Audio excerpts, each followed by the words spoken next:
Break failure ಆಗಿ container petrol bunk ನುಗ್ಗಿದಂತ ಸಂದರ್ಭದಲ್ಲಿ ಅಕ್ಕಪಕ್ಕದಲ್ಲಿರುವಂತಹ ಮನೆಗಳಿಗೂ ಕೂಡ ಹಾನಿಯಾಗಿದೆ. ಈ ಬಗ್ಗೆ ಅಲ್ಲಿರುವಂತಹ ಮನೆಯವ್ರನ್ನ ಮಾತಾಡ್ಸ್ಕೊಂಡು ಹೋಗ್ತೀನಿ. ಮೇಡಮ್, ಈ ಒಂದು ಘಟನೆ ನಿಮ್ಮ ಮನೆಗೆ ಯಾವ ರೀತಿ ಎಷ್ಟು ಪ್ರಮಾಣದಲ್ಲಿ ಹಾನಿಯಾಗಿದೆ? ಸರ್ ಆಗಿದೆ ಸರ್, ಸುಮಾರು ನೀವು ಬಂದು ಅದು ಅಬ್ಸರ್ವ್ ಮಾಡಿದ್ರೆ ಗೊತ್ತಾಗುತ್ತೆ. ನಾನು ಹೇಳೋದಕ್ಕಿಂತ ಒಬ್ಬ ಇಂಜಿನಿಯರ್ ಬರ್ಬೇಕು, ಅವರು ಇವ್ಯಾಲ್ಯೂಯೇಟ್ ಮಾಡಿ ಅವ್ರದ್ದು ಕೊಡ್ಬೇಕಂತ ಒಂದು ಕಾಪಿ ನಾವು FIR ಆಗಿದೆ.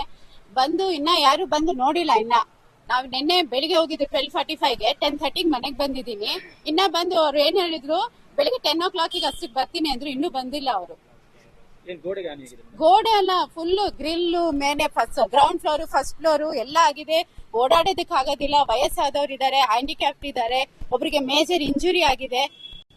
ಅಂದ್ರೆ ಮನೆಯಲ್ಲಿದ್ದವರಿಗೆ ಒಬ್ರಿಗೆ ಇಂಜುರಿ? ಹೌದು, ನಮ್ಮ ಮನೆಗೆ ಒಬ್ರು ಬಾಡಿಗೆಗಿದ್ದಾರೆ. ಅವ್ರ ಆಕ್ಚುಲಿ ಪೆಟ್ರೋಲ್ ಬಂಕರ್ ಹತ್ರ ಕೆಲಸ ಮಾಡೋದು.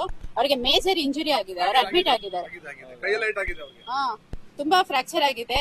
ಅವ್ರು ಬಂದು ಇದ್ ಮಾಡಿಲ್ಲ, ಅವ್ರು ಇನ್ನ ನೋಡಿಲ್ಲ. ಇವಿಷ್ಟು ಪಕ್ಕದ ಮನೆಯ ನಿವಾಸಿಗಳ ಮಾತು. ಕ್ಯಾಮರಾ ಪರ್ಸನ್ ಸೂರಜ್ ಜೊತೆ ಸತ್ತ ನ್ಯೂಸ್ ಫಸ್ಟ್ ಬೆಂಗಳೂರು.